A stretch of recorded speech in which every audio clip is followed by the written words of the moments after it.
Assalamualaikum. Pada pembelajaran kali ini kita akan belajar tema 4, subtema 1 yaitu sehat itu penting, pembelajaran ke-1.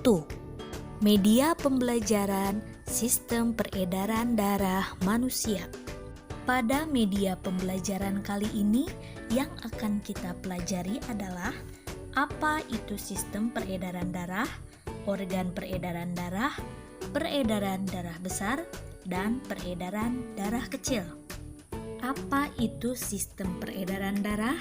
Sistem peredaran darah adalah suatu sistem yang berguna untuk menyalurkan berbagai zat penting seperti nutrisi dan oksigen mulai dari jantung ke seluruh tubuh.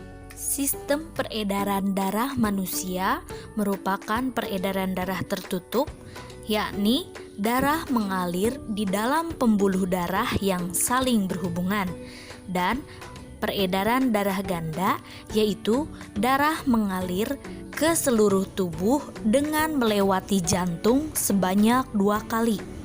Organ peredaran darah. Organ jantung. Jantung terletak di dalam rongga dada sebelah kiri dan berfungsi untuk memompa darah ke seluruh tubuh. Jantung manusia terdiri atas 4 ruang. 1. Serambi kanan, 2. Serambi kiri, 3. Bilik kanan, dan 4. Bilik kiri. Antara serambi dan bilik dipisahkan oleh katup.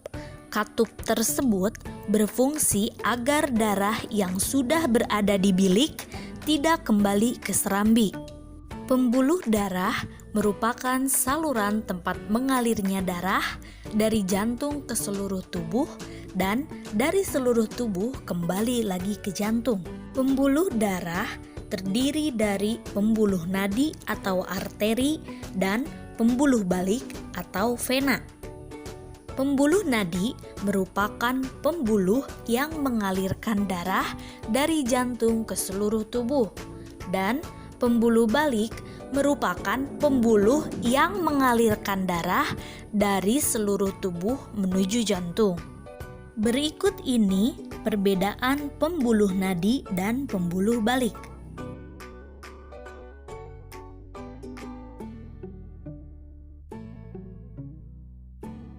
Pembuluh nadi yang paling besar disebut dengan aorta.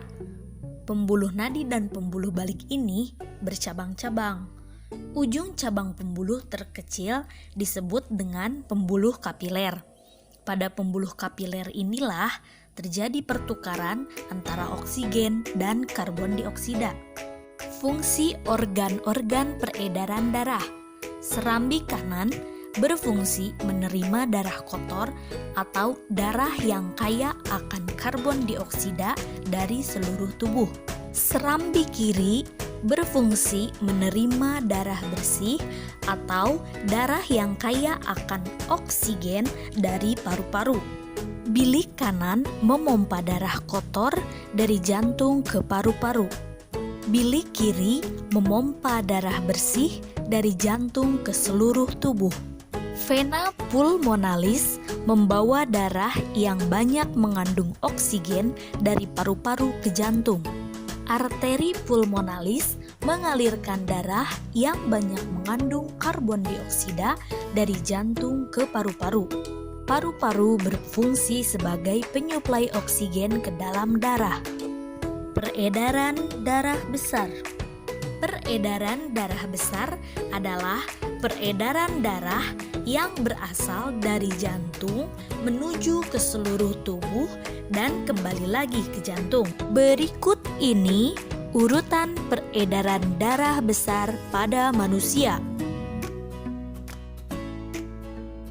Bilik kiri mengandung darah yang kaya akan oksigen, memompa darah ke seluruh tubuh melalui pembuluh aorta, kemudian melewati pembuluh arteri menuju tubuh bagian bawah dan tubuh bagian atas.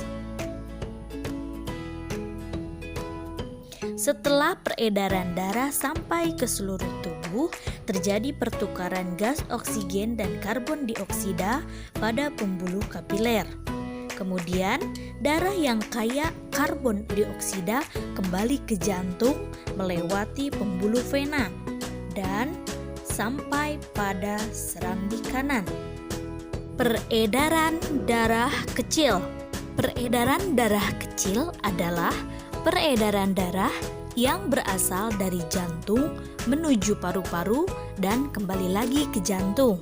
Berikut ini urutan peredaran darah kecil pada manusia. Bilik kanan mengandung darah yang kaya akan karbon dioksida, memompa darah menuju paru-paru melewati pembuluh arteri pulmonalis.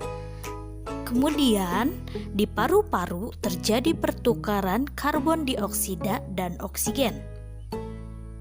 Kemudian, darah yang kaya akan oksigen akan kembali ke jantung melewati pembuluh vena pulmonalis dan masuk ke serambi kiri. Sekian yang dapat Ibu sampaikan. Terima kasih dan sampai jumpa.